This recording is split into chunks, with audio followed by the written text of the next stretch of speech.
자, 오늘 말씀은요, 바로 요괴벳의 노래, 그 아름다운 기도 이야기의 일종의 마무리 요약과 같습니다. 단지 그냥 마무리가 아니라 요약과 같다, 이렇게 말씀드릴 수 있어요. 그 어머니 요괴벳의 기도가, 간구가 결국은 어떤 식으로 응답되는가 하는 그 하나님의 본격적 응답이 시작되는 그런 부분이기 때문에 그렇잖아요. 2장 마지막부터 해서 이제 3장에 이제 모세를 부르시는 장면이 나오니까 그 어머니의 그 기도가 이제 본격적으로 응답되는 그 시작이잖아요.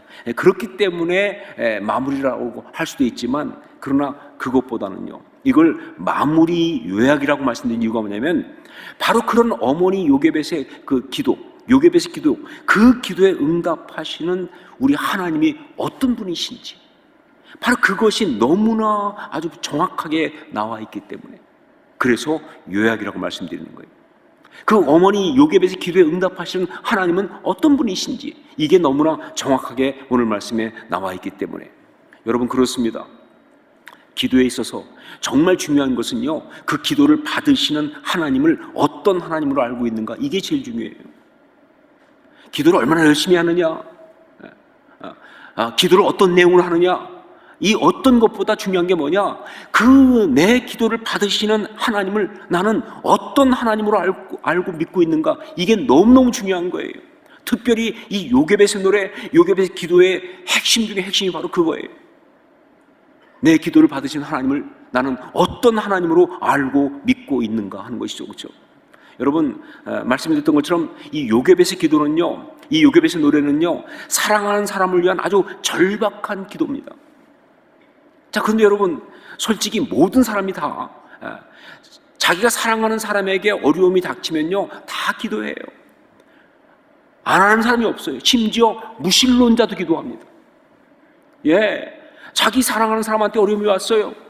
그가 막 아프거나 그가 힘들거나 그가 정말 곤경에 처하거나 그러면요, 자기가 어떻게 도와줄 수가 없어요. 그러면요, 모든 사람은 다 그때 기도한다고요. 신앙이 없는 자도 기도한다니까요, 그때는요. 그렇게 기도하는 거예요. 정말 그런데 이렇게 모든 사람이 다 기도하는데, 하지만 그들의 그 기도를, 그 부르짖음을 기도라고 할 수가 없다 하는 것이죠. 한 가지 결정적인 차이가 있다면 바로 그 기도를 하는 대상, 바로 하나님에 대한 믿음, 거기에 차이가 있는 거예요. 그렇게 부르짖으면서 내가 부르짖고 있는 그 하나님이 어떤 분이신지, 그 하나님이 나에게 누구신지, 바로 그 하나님에 대한 믿음, 그게 있느냐 없느냐, 바로 여기에서 결정이 나는 거예요. 여러분, 하나님께 대한 온전한 믿음이 없으면 아무리 긴박하고 절절하게 기도해도 그 기도 아닙니다. 아무리 막 정말 간절하게 부르짖고 정성을 다하고 밤을 꼬박 새도 그 기도 아니에요. 아무리 사랑하는 사람을 위해서 막 부르짖고 날씬다 할지라도 그건 요괴벳의 노래가 될 수가 없다는 거예요. 바른 기도는요, 요괴벳의 노래가 되려면요, 자신의 기도를 들으시는 하나님께 대한 믿음이 있어야 돼요. 즉, 나의 이 간구를 들으시는 하나님 누구시고 어떤 분이시고, 그리고 나를 얼마나 사랑하시는지 그 신뢰, 그 믿음이 있어야 그게 진짜 기도가 되는 거예요. 그래서 히브리서 11장 6절, 믿음이 없이는 하나님을 기쁘시게 하지 못하나니 하나님께 나아가는 자는 반드시 그가 계신 것과 또한 그가 자기를 찾는 자들에게 상 주시는 이심을 믿어야 할지니라 라고 아주 강조하면서 반드시 그가 계신 것과 또한 그가 자기를 찾는 자들에게 상 주시는 이심을 믿어야 할지니라, 그렇게 강조하면서 이야기를 하고 있는 거예요. 그렇습니다. 요괴벳의 노래, 요괴벳의 기도의 정말 중요한 핵심 중에 핵심, 그것은 바로 그 기도를 받으시는 하나님을 어떤 분으로 알고 있느냐 하는 거예요. 그 기도를 받으시는 하나님을 어떤 분으로 알고 믿고 기도하고 있느냐, 이게 중요한 포인트예요. 바로 그것이 오늘 말씀에 나오는 것이죠. 오늘 말씀이 제가 마무리며 요약이라는 게 그래서 그러는 거예요.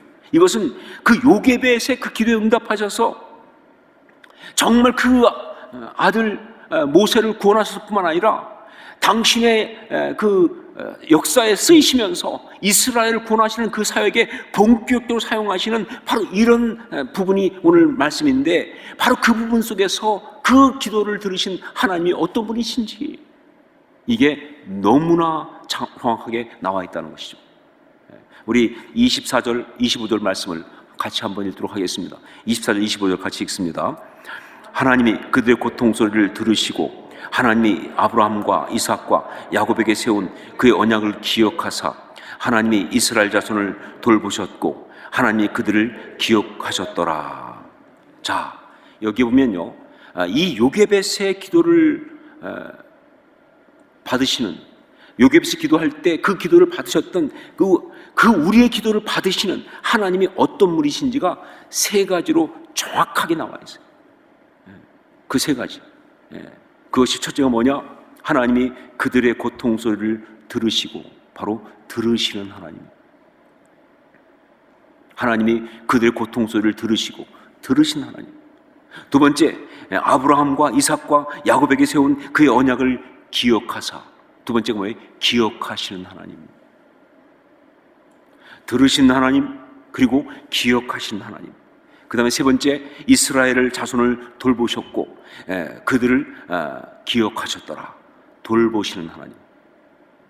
이 세 가지예요. 그러니까 들으시는 하나님, 그 다음에 또 뭐예요? 기억하시는 하나님, 그 다음에 뭐예요? 돌보시는 하나님. 자, 구체로 들어가서 첫 번째, 들으시는 하나님.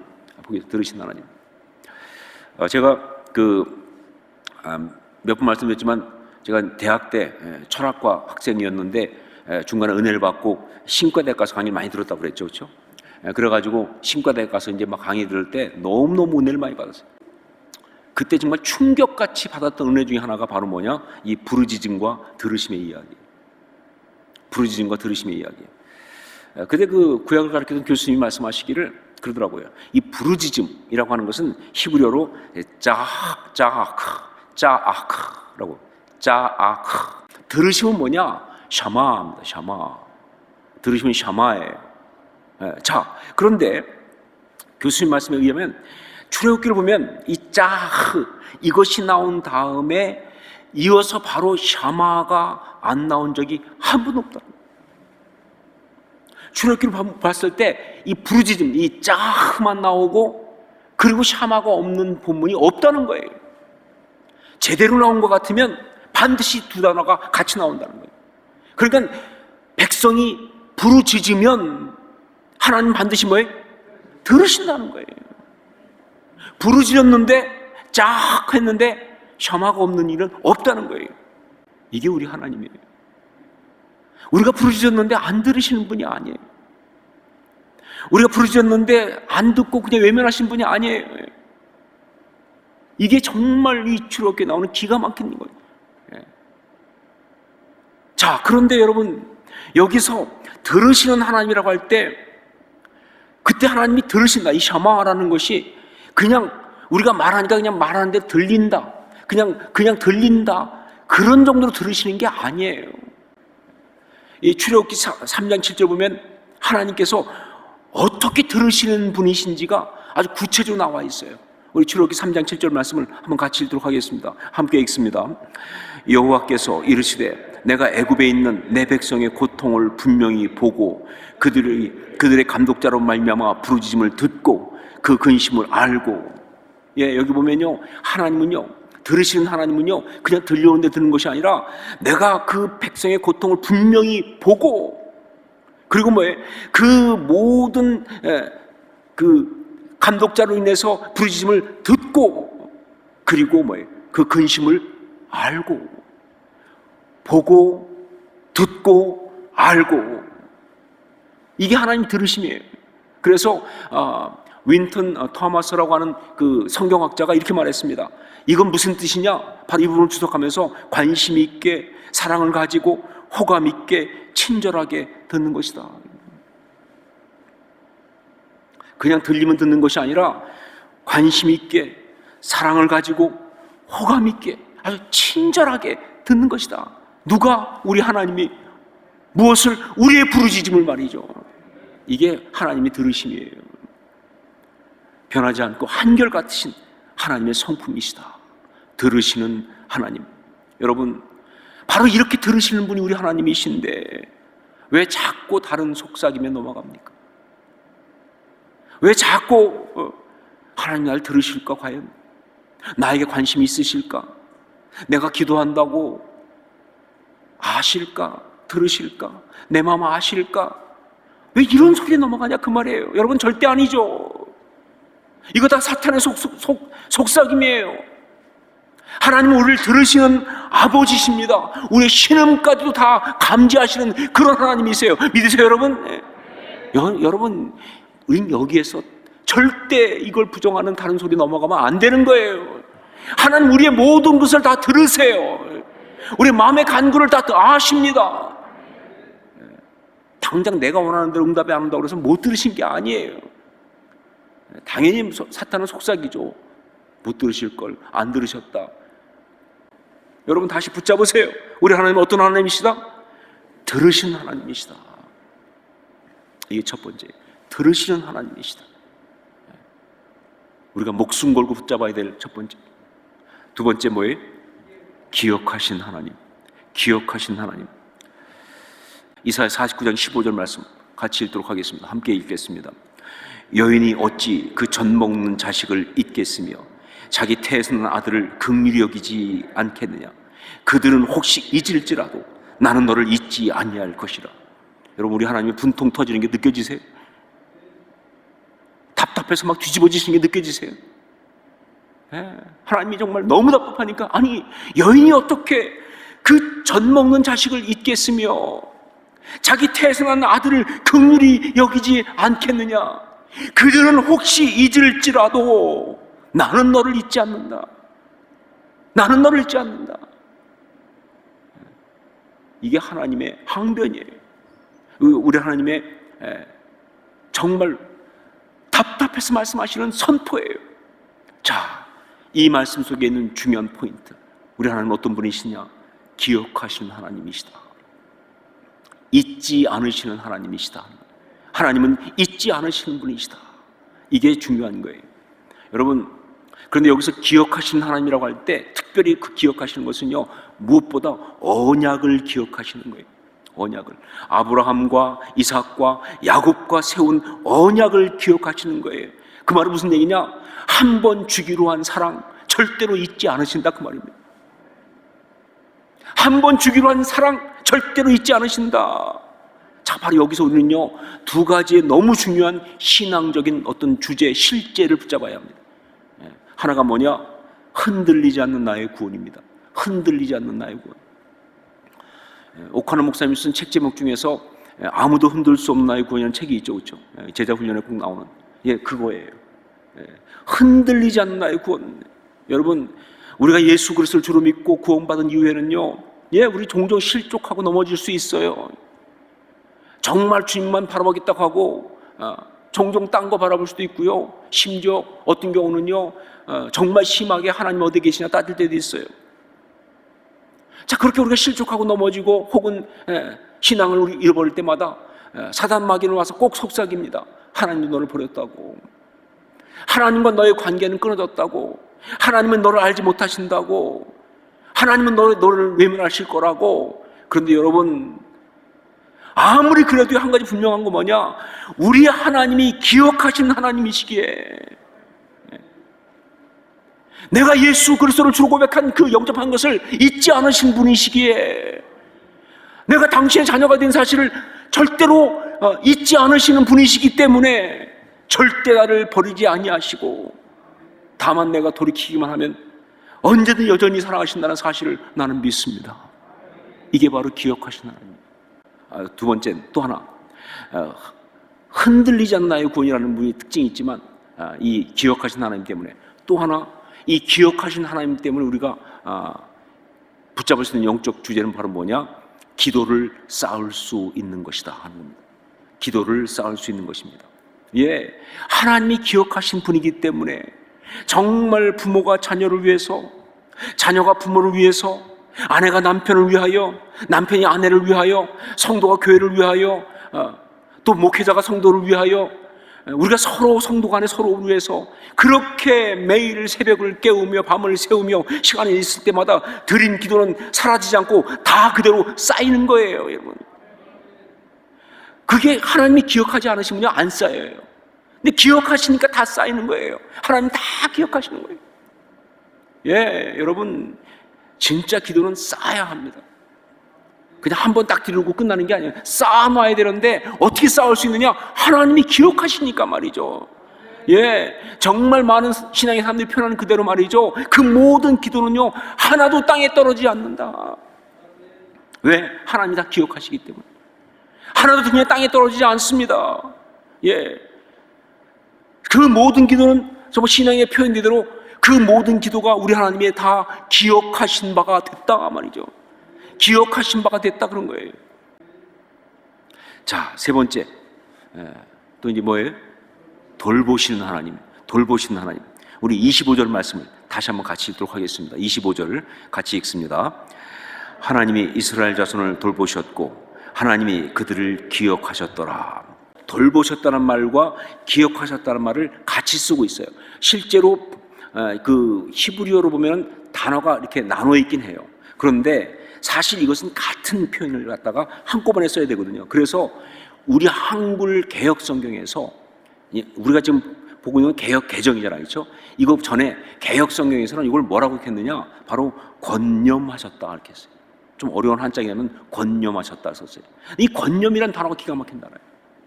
권념이란 단어가 말이죠, 사전적 의미가 딱 보니까 뭐라고 했느냐? 돌보아 생각하며.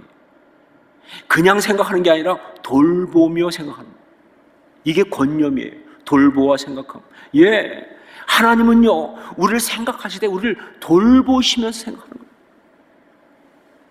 그래서 여러분 시편 40편 5절 보면 다윗이 이렇게 말합니다. 여호와 나의 하나님이여, 주께서 행하신 기적이 많고 우리를 향하신 주의 생각도 많아 누구도 주와 견줄 수 없나이다. 내가 널리 알려 말하고자 하나 너무 많아 그 수를 셀 수도 없나이다 라고 늘하는 거예요.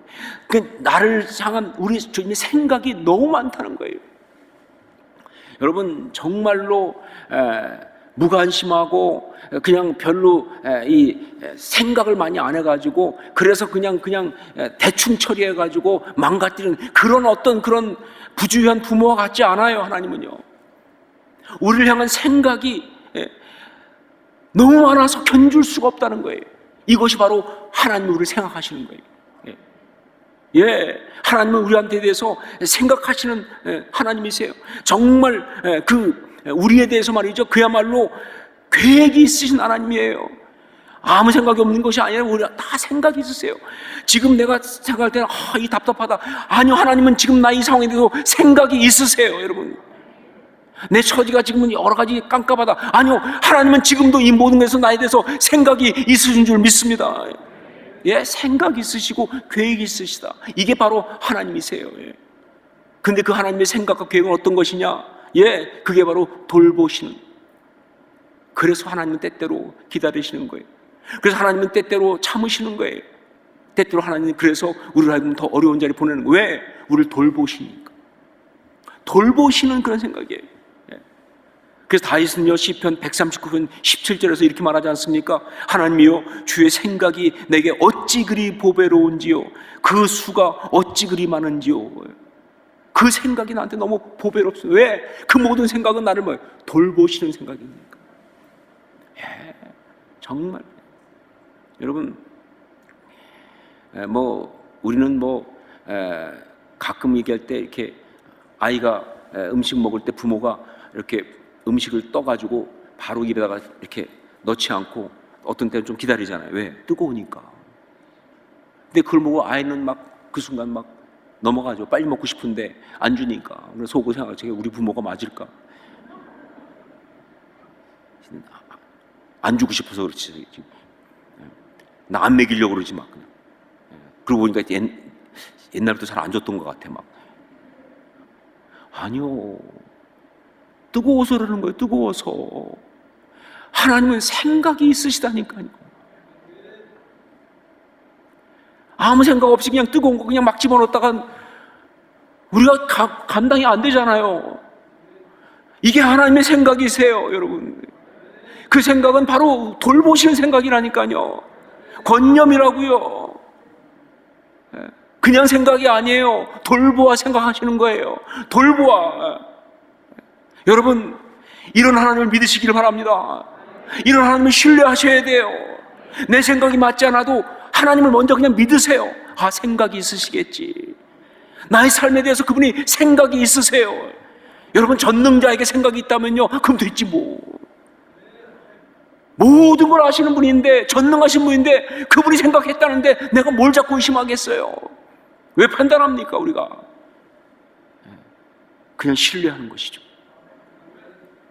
아무리 사단이 와서 불안한 마음, 의심하는 마음, 흔들리는 마음을 넣어도 따라가지 마세요, 거기요.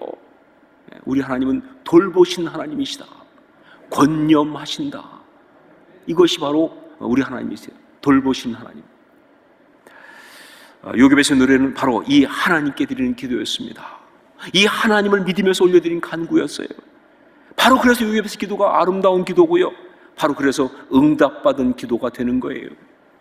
성도 여러분, 이 땅을 살아가면서 가장 행복하게 사는 길이 어떤 걸까요? 여러분, 어떻게 살아야 잘 삽니까? 우리 한번 오늘 아주 원론적인 질문을 한번 던져보십시다. 여러분, 우리가 어떻게 살아야 가장 행복할까요? 맛있는 거 많이 먹으면 행복할까요? 좋은 옷, 명품을 앞뒤로 라벨도 안 띄고 돌아가면서 입으면 행복할까요? 높은 자리에 올라가서 남들이 다 나를 물어보게 만들면 행복할까요?